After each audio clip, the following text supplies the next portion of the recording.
What's up, everyone? Good morning. It's your host, Carlos Ponce, and this is another live episode of Advancio Talks. And if you are just discovering us, welcome. And if you've been here since the very beginning, since 2022, well, you know what we are about. So Advancio Talks is where we sit down with the people actually building the future of business and technology, not just talking about it, but doing it. You know, CTOs, founders, the folks actually making decisions that matter. So, whether you're drinking coffee, commuting, or just curious about what's actually happening in tech, stick around because today we got Channing Ferrer, the CRO and CEO of the Americas of, of Brevo, Brevo, with us today. And Channing's got stories and insights you won't hear anywhere else. So let's jump right in. Welcome to the show, Channing. It's a pleasure to have you here. Great, thank you, Carlos, and looking forward to the chat. Absolutely. So are we. So are we. So let's start. Let's start with you first. Just tell us a little bit about you. Tell us who is Channing Ferrer. Anything you want to say about yourself, your journey, your background.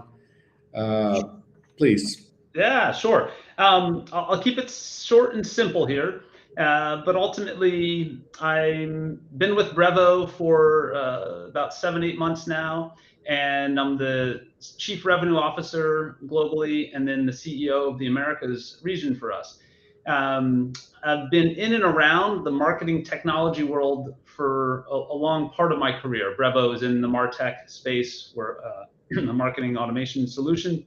Uh, Ultimately, I was at a couple other companies in this same space: Semrush, Brandwatch, HubSpot, and Acquia, all kind of in and around here. So I think probably the one of the more interesting of those is HubSpot, where I was for about 6 years, and we saw growth from about 200 million to 1.5 billion. But all the other companies also kind of interesting businesses, decent sized Mhm. businesses. And I think one little interesting fact is I got my career started as a uh, financial analyst, and then solution engineer, and then eventually sales. So that's where I started early days. See, I see you went all the through the whole spectrum of the journey. That's cool. That's Yep. cool. Especially the sales part is the tricky part. You know, you can have a great product, you have a great idea, great technology, but if nobody buys it, then it's really literally non-existent. So you play a great role. The sales part is definitely a must. So okay, so let's talk about Brevo. Tell us a little bit about Brevo. What's your value proposition? What can you tell us about the company itself? Sure. Yeah, definitely. So Brevo is, as I mentioned, kind of a marketing solution, a customer platform, customer engagement platform. We sell primarily to businesses that are focused on either B2C or B2B2C businesses. So they ultimately usually have some element of e-commerce tied into their website and into their kind of go-to-market strategy. We're headquartered out of France. We're a European company, but we're growing rapidly globally. We just hit the unicorn status. We announced the funding in the fall, actually late fall of last year, with about a $500 million funding round. So again, growing rapidly, seeing lots of success, and again, a little more well known in Europe than we are in the US. But I think the plan is to change that, build some recognition here in the US as well. There you have it, folks. So that's a little bit of Bravo. So, Channing, let's jump right into today's topic. So, we agreed that we're going to be talking about something that I think is really, really cool, the Revenue Architect's Playbook. So, it's kind of intriguing, the name. The name itself is intriguing. The Revenues Architect Playbook, scaling global teams from millions to billions. So let's start there. Why did you choose this particular topic and why did you feel it's relevant for this day and age? Yeah, so it's something that I've had a lot of experience on. As I look back at early days where I was at Capital IQ, which is a fintech company, we grew from $0. I literally joined the business before we had signed our first customer. up to be almost $1 billion in revenue business. When I look at my experience at C2FO, we were a small growing business. I look at HubSpot, again, we grew to 1.5 billion. So I've had a lot of this kind of scaling experience. And I think scaling is such a unique part of growth. So when you think about, there's the early days of growing, and that's the startup days. That's before scale. I think startup is kind of getting the business started and founded and getting that initial inertia in place. Once you get through that initial phase of inertia, and that could be your first couple million, could be even up to 10 million maybe in revenues, then you begin to think about how do you scale, how do you really build this business for success in the future, and how do you build systems, the process, the architecture of the overall growth engine so that you can really see the business take off. And I think this idea of scaling is often where a lot of companies run into trouble, and it changes. The strategy and approach to scaling changes when you're 10 million versus 100 million versus $1 billion business. There's different elements and strategies you need to be aware of. Okay, gotcha. Thank you for elaborating, Channing. So I've been reading a little bit about your company, your background, and I do have some questions. So I understand that you helped scale HubSpot from 200 million to 1.5 billion. That's with a B in revenue. So tell us, what was the single most critical GTM decision that made that, what, 7 times growth possible? Yeah, yeah. Obviously, there's a lot of them, so narrowing it down to a single one is a little tricky. I'll maybe say the one that stands out to me the most, it's hard to say if this is the most important or not, but the one that stands out to me the most is I'm going to look at it through the lens of sales. And when I think of it through the lens of sales, one of the mantras, the thoughts that we would continuously have, that I continuously had at HubSpot was success breeds success. And what I mean by that is I think it's very important to set up your teams to be successful. And those go-to-market teams, be it marketing, sales, customer success, or otherwise, they need to feel and have visibility for how they can be successful. And in sales, success is defined as achieving quota.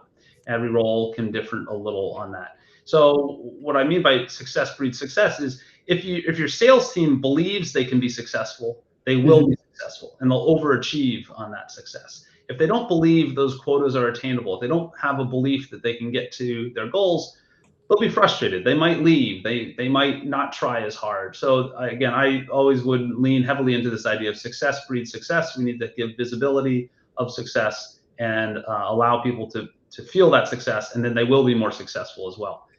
That helped us a lot in our strategy from a sales perspective. Right.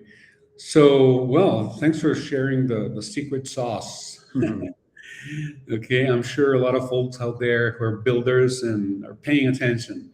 So tell us, when you're brought into a company, how do you assess whether the revenue problem is a strategy issue or a talent issue or even an execution issue? Yeah. So what's interesting as you list those three out, I've definitely seen all three. The strategy side can be really the most challenging, I would say. If you're lacking in strategy, it's a rebuild, and that can involve product, that can involve go-to-market, that involves the whole business, because you really need to rethink the strategy, and that might be at the core, the fundamental product layer. And I've seen that. We've had to do that before. When I look at it from a talent standpoint, talent is probably the clearest in many ways. The most important thing, I think, from a talent perspective is making that judgment call quickly and deciding, is this person, is this team, are these individuals going to carry us forward? Are they going to be successful and help us as a business to be successful? And then lastly, on the execution side, we need to always assess execution consistently. So back to your question, how do we decide on this? It's a matter of first assessing in your first 30, 60, 90 days, assessing how strong is your talent. And you need to do a talent assessment right away. That's the first step. Strategy, you should understand prior to joining a business, is the strategy working or not? You can see again, based on the business line they're in and the competition, how they're performing. And then execution, there's always gaps in execution. So I'm always, every job I've taken, we're always focused in on execution. So I don't think it's one or the other. In many ways, it's all of them. But I think talent's the first one to really hone in on and assess. Right. Good, good. Well, thank you, yeah, for elaborating on that part. Now, I have also noticed that you've worked with both active startups and seasoned giants, like literally behemoths. How does your GTM approach fundamentally differ between 10 million startup and 1 billion enterprise? Yeah. I did a talk on this same topic back at HubSpot, because we were, of course, at the time dealing with a lot of young, growing businesses. And I did an analysis because I was speaking with a lot of our customers, and did an analysis on what was driving their success depending on company size. And I broke it down actually into about $1 million in revenue business, about a $10 million, and then about 100 million. Those were the changing points when things needed to change. And that first one, it was kind of 1 to 3 million. Usually you can bootstrap your business to $1 million through friends and family selling, through your network, through maybe some of your investor networks. But then you hit a point where you need to go beyond you as a CEO selling, and your go-to-market strategy has to be developed. In the first million, it's you as the CEO and your co-founder possibly kind of doing a lot of the selling. You need to bring in a salesperson and or a sales team. And so that's kind of stage one. And then as you begin to bring in that sales team, the next step, of course, within that is a sales leader.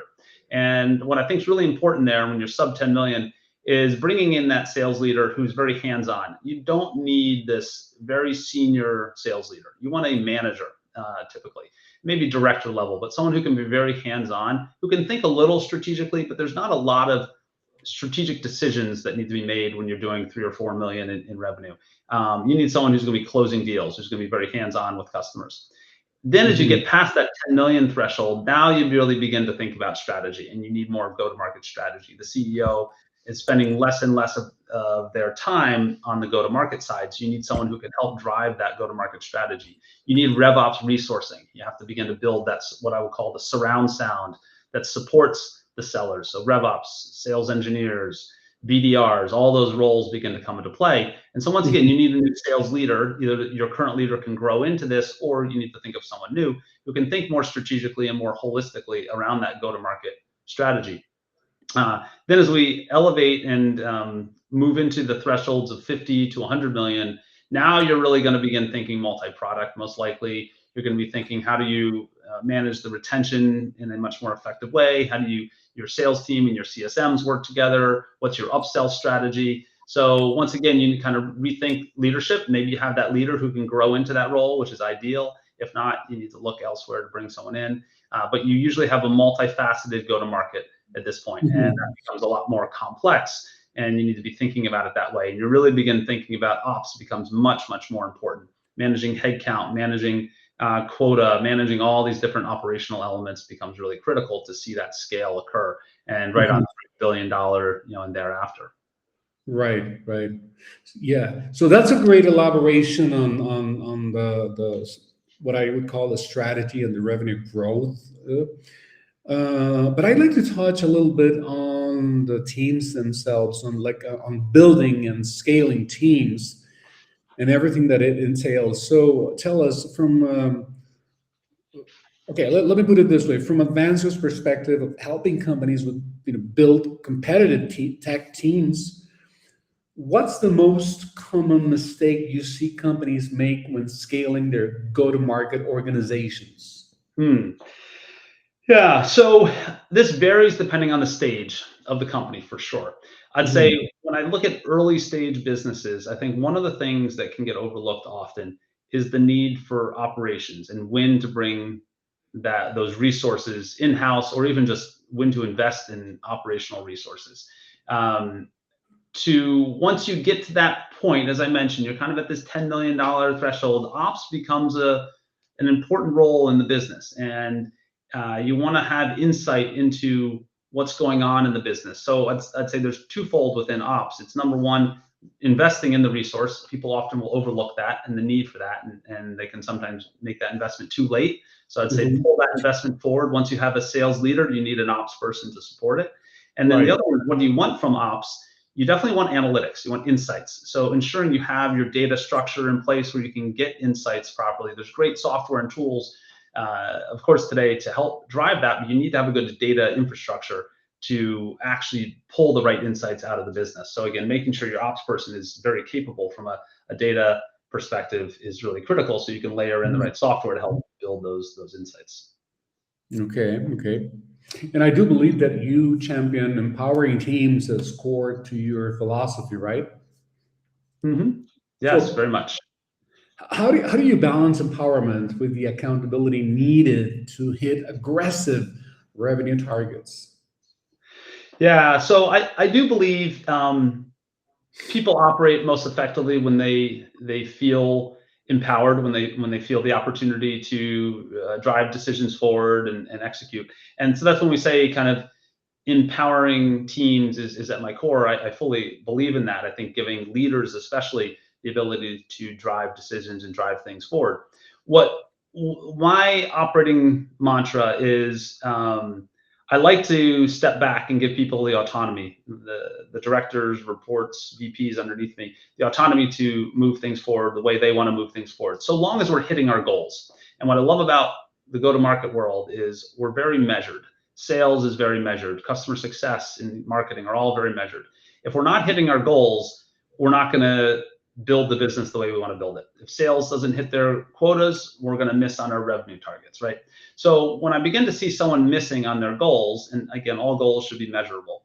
When I begin to see us missing on those measurable goals, then I Mhm. need to dig in and I go deep, and we'll dig deep on why isn't this working? And I want to help understand them to understand as well as me to understand what's not working. And that could be through analytics, that could be through process, that could be through talking to customers, but we're going to spend a lot of time on that. It might be daily one-on-ones, it might be lots of customer calls, it might be building models together, but we have to go really deep to fully understand if something's not working. So that's how I'll balance it. I default to empowerment, but if it's not Mhm. working, then we're going to go deep together to try to solve it. I see. I see. And when you're building global GTN teams, how do you identify the difference between someone who can execute your strategy versus someone who can help architect it? Yeah, I think this sometimes comes well. This comes back a little bit to what I was saying earlier on even company size and early days as a CEO. This is again a couple $1 million in revenue as a CEO. You really want someone who can execute on the strategy that you as the CEO has implemented. As you grow bigger, you need that go-to-market leader, that revenue leader who can architect that strategy. So the same concept applies as you're building global teams. And as we think about going into a new market in a new region, is this new market a strategy that's already developed and we just want someone to execute there? Or do we need to architect it? Do we need to define it? So sometimes I think a great example of this is when we went into Japan with HubSpot, we needed an architect. Japan is a tricky market. It's very different than the rest of Asia, the rest of the world, even I'd say, in how they operate. You need someone who fully understands that market, understands marketing, partners, all the elements and factors there to architect a strategy. When I go from trying to think of a simple example here, but when I think of expanding from the US into Canada, I'm okay with leveraging my Canadian teams hate it when I say this, but I've done it multiple times. I'm okay with initially leveraging my US strategy in Canada. Over time, that changes. You want an architect actually in Canada as well. But initially, it's English speaking. You can do a lot of the same, for the most part, at least English speaking. You can do a lot of the same strategy as you have in the US and Canada to get yourself started. Eventually, you want an architect there as well. But again, those are just two simple examples maybe of where you might want one versus the other as you get started. Okay, okay.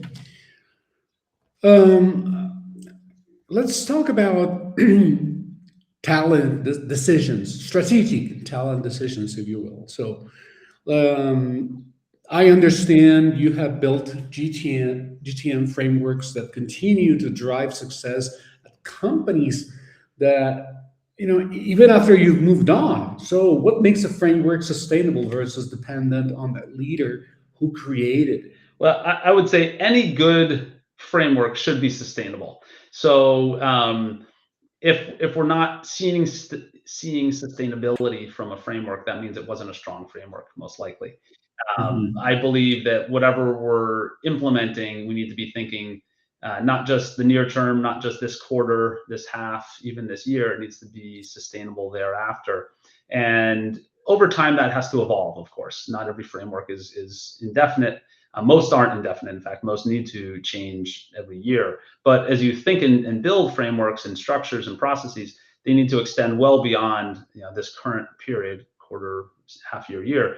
A good example of this is promotion criteria. So one of the things that we've done in the past is built promotion criteria that we can leverage going forward. It's not just a simple matrix, but it's often based off of performance metrics. And so you Hmm. can say, are they doing the right things? Do they have the right characteristics, but also do they have the right KPIs? And again, in go-to-market, often very measurable. So these are frameworks that we can leverage for this year, but then we can continue to use them going forward. We might change the KPI or the metric, but the same structure and framework is in place. And I think those are the types of frameworks that are best to start with. Build something that's sustainable long term.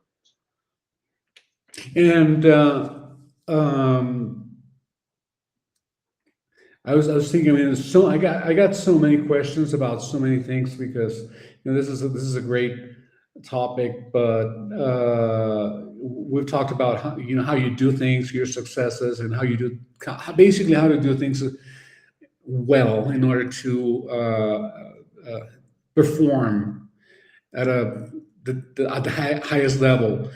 But, however, there could be some warning signs that tell you that a go-to-market team is going to struggle to scale, right?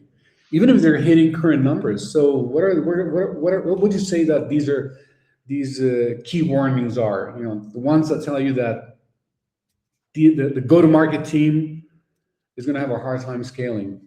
Yeah, usually scale of go-to-market team is going to be affected by the ability to move into new markets, move up markets, sell more sophisticated solutions, any one of those sorts of things. One example of this, I think, is when I joined Semrush, we had a sales team that was really just order taking, and they were hitting their quota. They seemed to be doing okay hitting their quota, but we weren't growing the business the way we wanted to grow the business. And really what we need to do is shift that team into a true sales mentality. They need to go out and hunt and source and find new leads, not just wait for stuff to be kind of thrown at them and again just take the order. So we can have technology do order taking. Humans need to go out and source and find things and create relationships. So I think when I see a lot of order taking happening, to me, that's a big red flag. And even if Right. the team's hitting their goals, that doesn't mean we're doing it the way that we should be doing it. In sales, there's a reason we have humans doing sales, because it's a relationship game. And that's what we need them to do, is build those relationships. So I think that's probably the first clear one to me, is order taking. We need to shift into more of that true selling mentality. Okay. Okay. And I'd like to take a peek into your mind. I mean, what is your process for understanding a market deeply enough to craft a winning GTM strategy? I mean, how long does that diagnostic phase typically take? Yeah. So one of the things that I've done as I've taken on new roles is I really focus in on, during my onboarding phase, we'll call it the first 90 days, but this is really the first 30, 60, is go around and meet as many people as I can across the business. And Mhm. I'll do it in small group settings often. And senior leaders will do one-on-one, but a lot of the rest of the team I'll do in group settings. And I'll ask three questions. We'll sit down and talk about what's working. We'll talk about what's not working, and then we'll talk about what ideas do you have. And I take a bunch of notes on all this. Mhm. And doing all that, you can aggregate all that, of course, leveraging LLMs. It makes it even easier these days. And we can kind of go back and find the themes that are occurring and reoccurring. And we can hear those themes coming from the sales team, the customer success team, the product teams. And then you begin to understand, what do we want to do? Because once you understand the problems, we can begin to think about which problems do we want to solve. We're not going to solve all of them. So we have to narrow down the high priority problems and solve those. We can also see what's working and where do we double down, as I would say. These are the things that we want to continue doing, and we're doing well already. Let's do more of that. Let's invest more in those areas. And then usually there's some interesting ideas floating around that haven't been brought up from frontline individuals. And I'm curious on those ideas. And we begin to find some ideas that maybe we can accelerate. Maybe there's a theme of ideas that are floating out there. And so we'll kind of, again, capture those and see what do we invest into from the idea standpoint. So that's really helped me to figure out how to build strategies, just understanding as much as possible from the front line on what's going on. I'll try to do the same thing with customers, of course, as well. And the customers can have a slightly different perspective because sometimes they're very immediate and they just did something, they just had an experience very recently. So they can be a little bit shorter in terms of how they think about things, but still very valuable, of course, talking to customers as well. I see. Okay. We're coming up on time, as they say. Time flies when you're having a great time, right? So this is no exception, unfortunately. So, but I still have room for a couple more questions. So, let's talk a little bit about leadership and competitive advantage. So, in today's competitive talent market, what should tech companies be doing differently to attract and retain the caliber of GTM professionals needed for hypergrowth? Yeah. So the first thing is go to market is going to be continually pushed by AI, and we need to be teaching our teams how to leverage AI. We need to be hiring people with strong AI skill sets.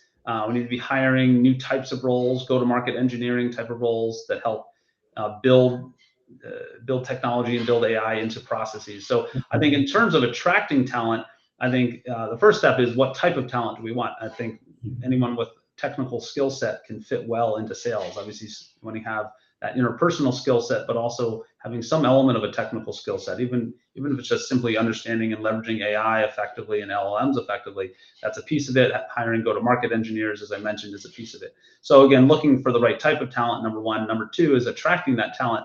I do think people are looking for education and progression and career personal progression, that is. So the more you can share, here's what you're going to step into day one, but here's also where you can go, how you can learn more, how you can develop as an individual.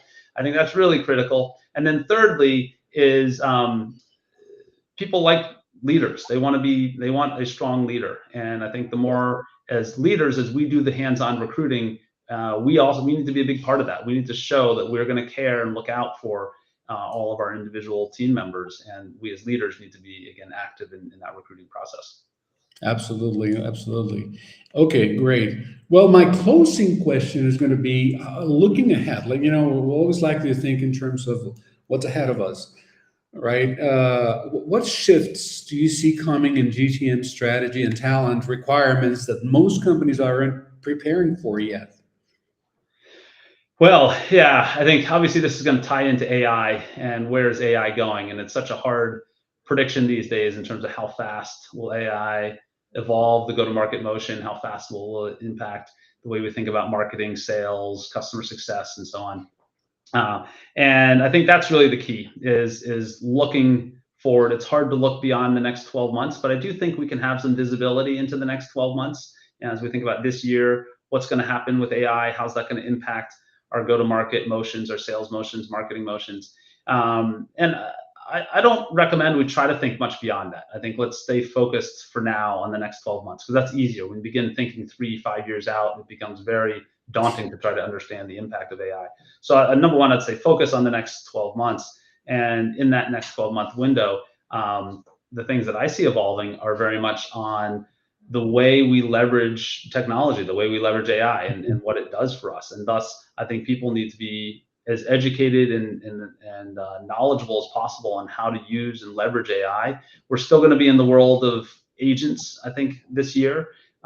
True agentic AI, we'll begin to see pockets of that happening, but I think that's still a little bit further off. And what I mean, of course, by agentic being that it's going to be entirely autonomous, where we don't need the human element to be involved. I think we're still a little nervous to do that. So I don't think we're ready for that in the go-to-market side of things. But I do think agents are a key part, and we need to be able to leverage those as much as possible. Yeah, I hear that, especially when I hear the word leverage. I mean, there's something that comes to my mind, and this is just going to be my closing statement.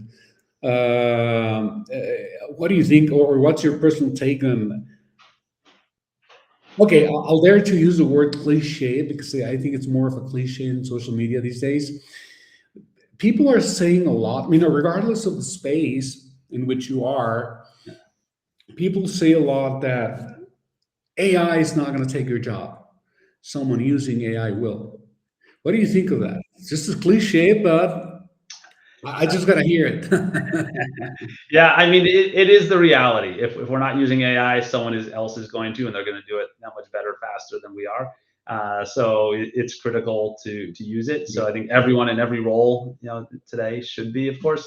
And then it comes down to how do you use it and how effectively can you use it and so on. And I think getting to the follow on question to that is, when will AI take my job?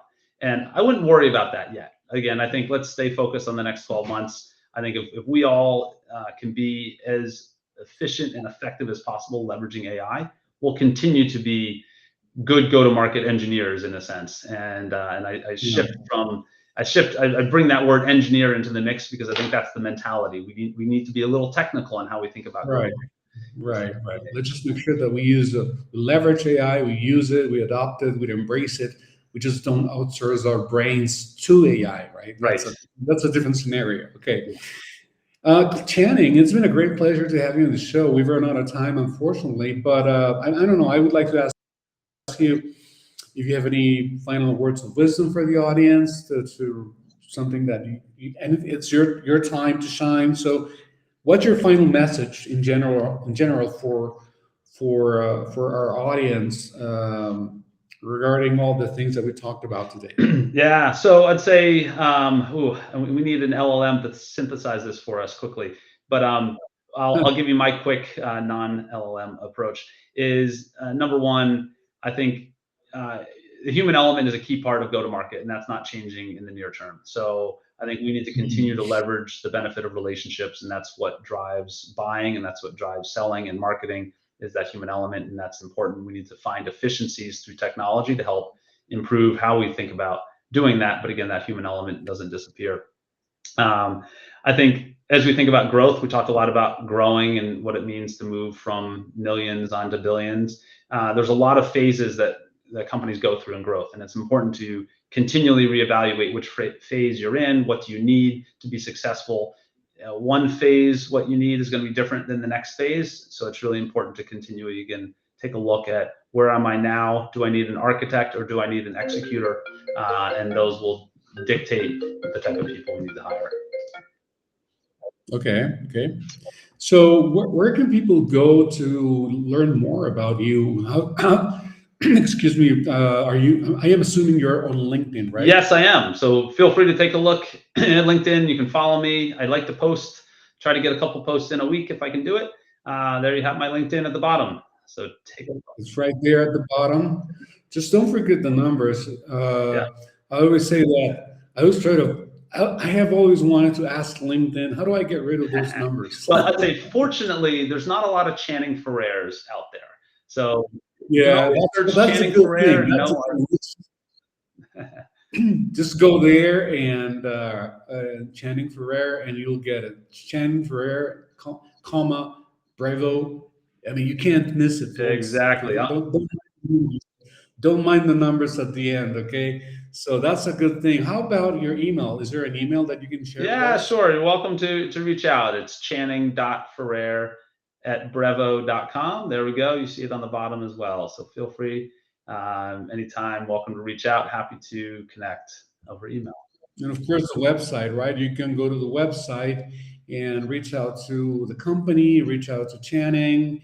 And well, there you have it, folks. Make sure you do reach out. I mean, I believe that there's a lot to be asked about the company itself and how it can benefit you, benefit the viewers. So, Channing, it's been a great pleasure to have you on the show. And just a quick reminder for all, or remember that next week we're going to have another Advancio Talks episode. We are yet to announce the guest because we got a couple of confirmations that need to be made on Wednesday at 11 o'clock. Just stay tuned on social media. If you're following us on LinkedIn, Facebook, YouTube, whatever, just make sure that you keep an eye on the announcements that we're going to be making either tomorrow or Friday. And that being said, Channing, it's been a great pleasure, and please stay with me as we go off the air, and the rest of you guys. Thank you for watching one more episode of Advancio Talks. See you next time. Thank you.